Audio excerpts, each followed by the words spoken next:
बिस्मिल्लाहिर्रहमानिर्रहीम, अस्सलाम वालेकुम। My name is Waqas Asghar. आज की वीडियो के अंदर हम देखने जा रहे हैं पाकिस्तान एयरफोर्स के अंदर जो एकेडमिक आया है, अगेन एंड अगेन रिपीट हुआ है, JD pilot, AD and ST A और लॉजिस्टिक ब्रांचेस के अंदर 29 अगस्त को फिजिक्स, मैथ और इंग्लिश के जो डिफरेंट पाकिस्तान के सेंटर्स थे एयरफोर्स के, वहाँ से डेटा कलेक्ट किया गया और रिपीटेड एमसीक्यूज यहाँ पर डिस्प्ले किए जाएंगे। तो सबसे पहला हमारे पास जो क्वेश्चन है, हर क्वेश्चन के साथ साथ मैंने कुछ पिक्चर्स डिस्प्ले किए हैं ताकि आपको समझने में आसानी हो। जो फोटो इलेक्ट्रिक इफेक्ट होता है वो हमें कैसे जो ना हम उसका गैस कर सकते हैं। तो साउंड वेव्स ऑप्शन है, एक्सरेज है, लाइट है या रेडियो वेव्स है। जैसे ही टॉर्च ऑन की जाती है तो लाइट ऑन होती है और ये मीटर में करंट कुछ शो कर रहा है। या आप यूँ समझ लें कि जब फोटो इलेक्ट्रिक इफेक्ट ये होता है कि emissions of the electron when the light hit on any body और मेटल कह लें आप, मेटल पे जब एक लाइट गिरती है तो वो जो इलेक्ट्रॉन होते हैं वहाँ से एनर्जी गेट करते हैं और वहाँ से फिर इमिट हो जाते हैं। तो बेसिकली ये सारा जो कॉन्सेप्ट था ये एक तो आइंस्टाइन ने दिया था और इसका जो आंसर है वह लाइट, इलेक्ट्रोमैग्नेटिक रेडिएशन जो होती हैं वो फोटो इलेक्ट्रिक इफेक्ट जो है ना वो क्रिएट करती हैं। तो आइंस्टाइन को इसकी वजह से नोबेल प्राइज़ भी मिला था इस इफेक्ट की वजह से, ना कि थ्योरी ऑफ रिलेटिविटी। सेकंड है कि phase change when a wave travels from a denser to a rare medium. Denser से मुराद होता है यानी कि ये जो ऊपर वाला पार्ट है एयर का, इसको हम कहते हैं रेयर मीडियम, और ये जो वाटर है ये डेंसर का होता है। तो जैसे ही वेव जो है वो ऐड होती है, मतलब हिट करती है यहाँ से, तो उसका जो एंगल है वो चेंज हो जाता है। लेकिन यहाँ पर थोड़ा उल्टा पूछ रहा है कि फ्रॉम डेंसर, यानी कि ये तो जो शेप आपको नजर आ रही है तो आ रही है ना रेयर से डेंसर, तो वो कहता है जब यहाँ से वाटर से बाहर की तरफ जाएगी तो क्या इफेक्ट पड़ेगा। तो कोई इफेक्ट नहीं पड़ेगा, सिंपली नो फेज चेंज। क्यों? क्योंकि वो क्या कर रही है, वो पहले ही एक डेंसर एक जो फेज है वहां से गुजर रही है।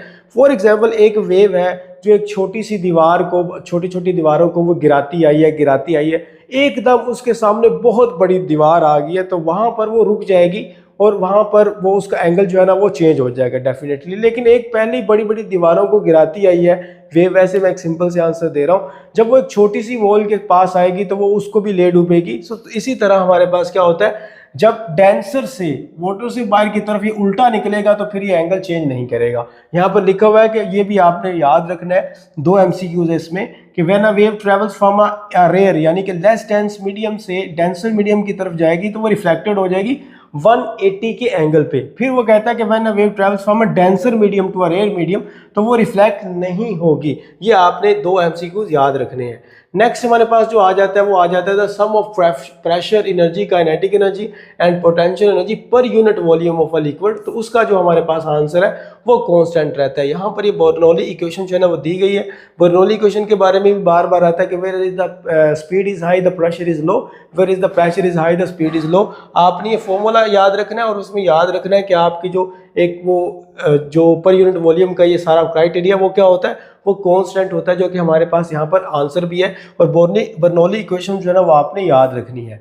उसके बाद अगर आपने पाकिस्तान एयरफोर्स के टेस्ट की प्रिपरेशन करनी है, हमारे पास दो कोर्सेज है, आप दोनों में से कोई एक कर सकते हैं। एक है सेल्फ लर्निंग कोर्स जिसमें आपको रिकॉर्डेड लेक्चर्स दिए जाते हैं, कंप्लीट पीडीएफ नोट्स दिए जाते हैं और आपकी प्रैक्टिस के लिए 30 मॉक टेस्ट होते हैं। इसकी फीस सिर्फ 3800 है। फिर हमारे पास है पीजीएस प्रो नोट्स जिसमें इंटेलिजेंस और एकेडमिक के कंप्लीट नोट्स होते हैं, 30 मॉक टेस्ट होता है और इसकी फी है सिर्फ और सिर्फ 2850 रुपये। इन दोनों में से आप कोई भी मॉडल अगर बाय करते हैं तो आपकी प्रिपरेशन जो पाकिस्तान एयरफोर्स की है, और उसके साथ साथ हम आपको लेटेस्ट जो एमसीक्यूज आ रहे हैं 2025 में उनकी पीडीएफ भी प्रोवाइड करेंगे। तो ये हमारा नंबर है, आप इस नंबर पर टेक्स्ट कर सकते हैं इनके रिगार्डिंग, तो आपको फौरी तौर पर डेटा ट्रांसफर कर दिया जाएगा और आपको ग्रुप्स के अंदर भी ऐड कर दिया जाएगा। उसके बाद जी हमारे पास नेक्स्ट क्वेश्चन है कि मैथ्स और एनर्जी का जो प्रिंसिपल है आइंस्टाइन ने दिया था उसकी क्या एक हमारे पास इक्वेशन बनती है। तो वो होता है theory of relativity is equal to M C square. E यहाँ पर एनर्जी है, एम मैस है और जो कि स्पीड ऑफ लाइट है, सी से मुराद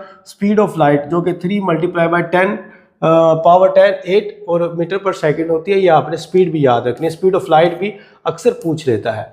electric flux will be maximum when the angle between A and B. तो इलेक्ट्रिक फ्लक्स जो है ना वो मैक्सिमम होता है जब वो बिल्कुल जीरो के एंगल पे पड़ा होता है, परपेंडिकुलर होता है ना।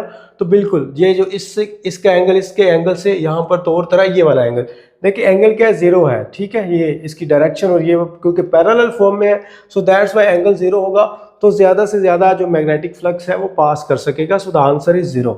उसके बाद आपने ये इसका फॉर्मूला भी याद रखना है, सारे स्टूडेंट्स इसको याद रखिएगा, ये फॉर्मूला बड़ा इंपॉर्टेंट है। ये बिल्कुल सेम ही था, इसका भी जीरो ही आंसर है, 90 वैसे लगाया हुआ है। The drag force on a small spherical body is given by.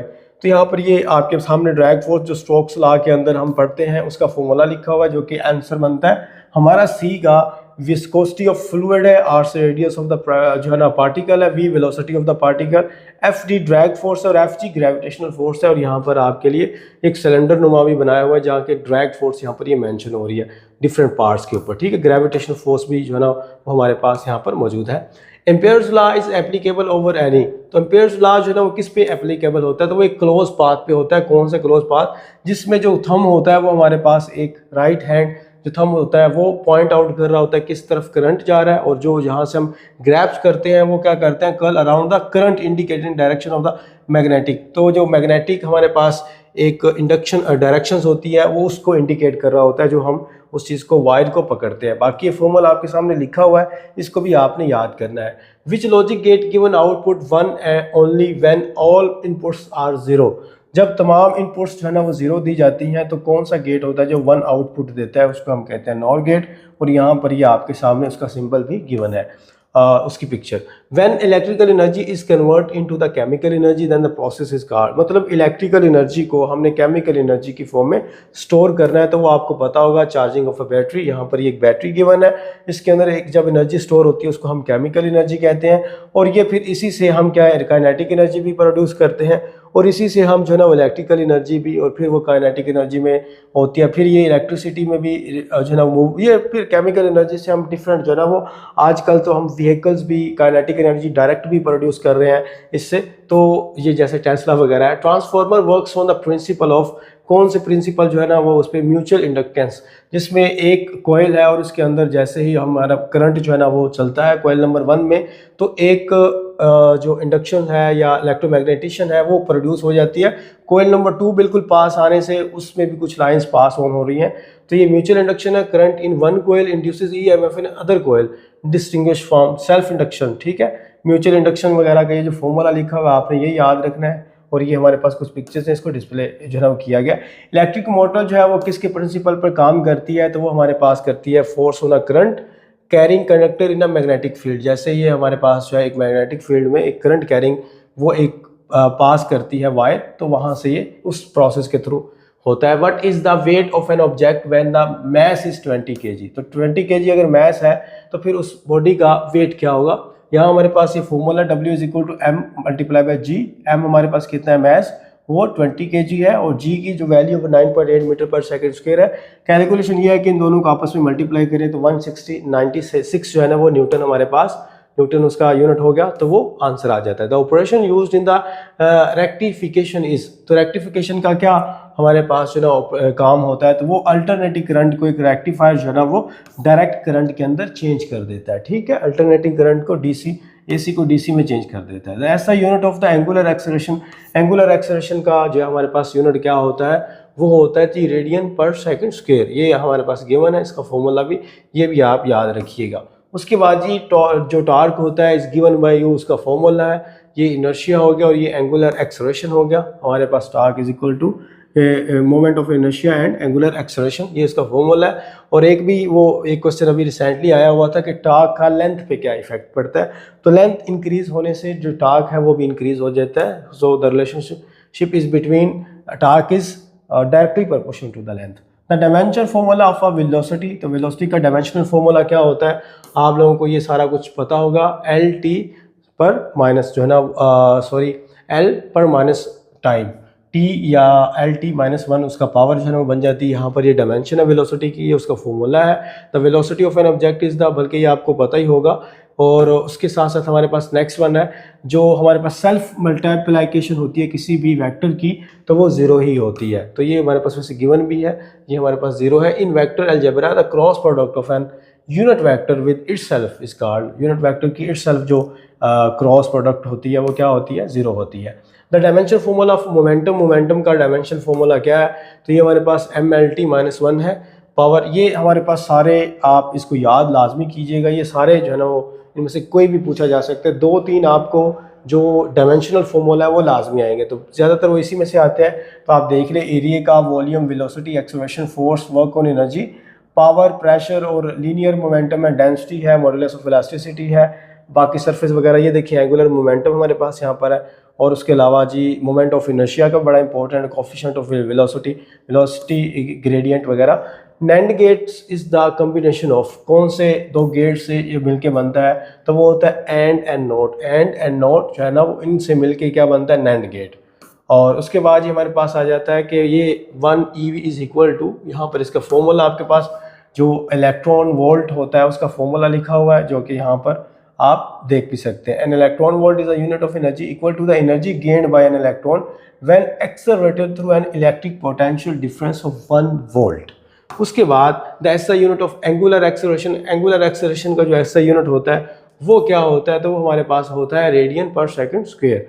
Next one है the relation between stress and strain. Stress और स्ट्रेन में जो रिलेशनशिप होता है उसको हम क्या कहते हैं, उसको हम कहते हैं हुक्स लॉ। तो हुक्स लॉ में भी हम स्ट्रेस और स्ट्रेन को पढ़ते हैं, प्रेशर को पढ़ते हैं। The SI unit of the frequency, वो आपको पता है जी, एसआई यूनिट अगर हम फ्रीक्वेंसी का देखें तो वो हमारे पास क्या आ जाता है, हर्ट्ज आ जाता है, ठीक है, जिसको पर सेकंड स्क्वायर भी आप कह सकते हो। Which logic gate has only 1 input पर सेकंड होता है, सॉरी वो वाला हर्ट्ज। तो ये कौन सा जो है ना लॉजिक गेट है जिसमें ओनली एक जो है ना वो इनपुट होती है, तो वो होता है हमारे पास नॉट गेट। नेक्स्ट वन है कि he gave me 1 rupee note, ठीक है, तो 1 रुपी नोट जो है ना वो हमारे पास एक पूरा बन जाता है, तो इसलिए हम ए इसमें लगाएंगे, एन वगैरह या दा वगैरह यहाँ पर नहीं होगा। He gave me uh 1 rupee note, ठीक है, एक पूरे नोट की बात की जा रही है। आई पुट माई शूज़, तो क्या होगा, आई पुट ऑन, पहनना जो होता है, कोई भी चीज़ आप पहनते हो शू वगैरह, तो उसमें ऑन की प्रेपोजिशन हम लगाते हैं। He said honesty is the best policy, इसको हम नरेशन में चेंज करेंगे, तो honesty is the best policy जो है वो एक यूनिवर्सल ट्रूथ है। यूनिवर्सल ट्रूथ पे कभी भी एक्टिव है, पैसिव है या डायरेक्ट इनडायरेक्ट के अंदर कोई चेंज नहीं किया जाता, वो बिल्कुल सेम ही रहता है, ठीक है। Honesty is the best policy है, वाज वर में ये चेंज नहीं होते क्योंकि यूनिवर्सल ट्रूथ है। The birds are kept by her changing the voice, तो ये हमारे पास पैसिव दिया गया, हमने इसका एक्टिव फाइंड करना है। तो ये बाय हर जो है, बाय तो खत्म हो जाएगा, हर शी के अंदर चेंज हो जाएगा। R kept is M R आ रहा है तो ये प्रेजेंट इंडेफिनिट में चला जाएगा, कीप्स बन जाएगा। द बर्ड्स हमारे पास वो एंड पे चले जाएंगे। उसके बाद he said I am tired, तो इसमें नरेशन में जब हम चेंज करेंगे he said that he was, a is M are जो है ना वो वाज वर्ब में चेंज हो जाएगा, he was tired. The meeting ended, यहाँ पर क्या होगा, इन दोनों में से आपने इन अकॉर्डेंस या अकॉर्डिंगली, तो अकॉर्डिंगली, ठीक है, ये हमारे पास एक एडवर्ब जो है ना वो शो करेगा क्योंकि ये वर्ब के मीनिंग में इजाफा कर रहा है। इसके पीछे जो है वो वर्ब है जो कि एंड होना। कराची इज आ, देखें ये वाला आप गैस करें क्या आंसर हो सकता है। कराची इज आ क्या होगा, थिकली पॉपुलेटेड सिटी। क्यों थिकली क्यों आया है, ये बनता ही क्योंकि इज है, ये एडवर्ब है यहाँ पर। इज यानी हेल्पिंग वर्ब या वर्ब के बाद जो एक एडिशन होती है, वर्ब की मीनिंग में जो इजाफा करता है उसको एडवर्ब कहते हैं। और एडवर्ब के एंड पे वैसे ज़्यादातर एल वाई होता है, और वो और है जिसमें हम जो है ना वो एडवर्ब उनको कहते हैं, बट एल वाई का एडिशन नहीं होती। जापान इज दा, तो क्या आएगा हमारे पास, रिच कंट्री। अगर इज दा होता तो फिर रिचेस्ट होना था, और अगर हमने जापान को किसी और कंट्री के साथ उसकी कंपटीशन करवाते तो फिर रिचर आना था, ठीक है। इज़ मोर रिचर, मोर तो नहीं आ सकता। इस स्पेलिंग एरर जो है ना वो काफ़ी आजकल आ रहे हैं, तो असेसमेंट का आप गैस कर लें, सी हमारे पास आंसर आता है। तो स्पेलिंग एरर जो है ना वो आपने याद करने हैं, ठीक है। और इसमें जैसे कमांडर का जो है वो स्पेलिंग एरर क्या है, तो वो हमारे पास सी आंसर है। कमांडर के जो स्पेल हैं वो इस तरह के होते हैं। नेक्स्ट वाला हमारे पास है जी मैग्निफिकेंट, मैग्निफिशेंट आप बोल लें इनको, तो वो हमारे पास क्या बनता है, मैग्निफिसेंट भी बोलते हैं, मैग्निफिशेंट भी बोलते हैं, तो वो हमारे पास बी आंसर आ जाएगा। फिर इसमें ये रिसीव का भी स्पेल एरर आया होता है, इसमें भी आप डिस्कस कर देख लें, तो सी हमारे पास जो है वो आंसर आ जाता है। फिर यहाँ पर हाइट, और हाइट के जो स्पेल एरर हैं वो आए हुए थे, तो हाइट होता है। तो आपको समझ आ रही है, स्पेल एरर भी आ रहा है, प्रेपोजिशन और सिनोनिम एंटोनिम्स भी आ रहे हैं, correct use of the verbs भी आ रहे हैं, और लेंथी सेंटेंसेस आ रहे हैं, बट वो ग्रामर का पार्ट होते हैं। डेंस का जो एंटोनियम होता है वो होता है थिन, और जो इसका सिनोनिम होता है वो होता है थिक। इसी तरह इंपोर्ट का जो एंटोनियम होता है वो होता है एक्सपोर्ट। इसी तरह हमारे पास ये ख़त्म होते हैं यहाँ पर। जितने भी क्वेश्चन थे 109 तकरीबन हमने किए हैं यहाँ पर, और इससे पहले भी मैं ये करवा चुका हूँ कुछ 70 के अराउंड अबाउट। तो 109 तक आप वीडियो के अंदर ये जो क्वेश्चंस हमने डिस्कस किए हैं देख लें, इसमें से भी काफ़ी रिपीट होंगे। आई होप आप लोगों को कुछ ना कुछ इसका फ़ायदा होगा। और अगर आपने इसका फ्री ग्रुप ज्वाइन करना है, उसका लिंक वीडियो के डिस्क्रिप्शन के अंदर अवेलेबल है, आप वो ज्वाइन कर सकते हैं। अगर बाय करने हैं नोट्स तो उसके जो है हमारे पास नंबर वो गिवन है। अल्लाह आप सबको कामयाब करे। Thank you very much. अल्लाह हाफिज़।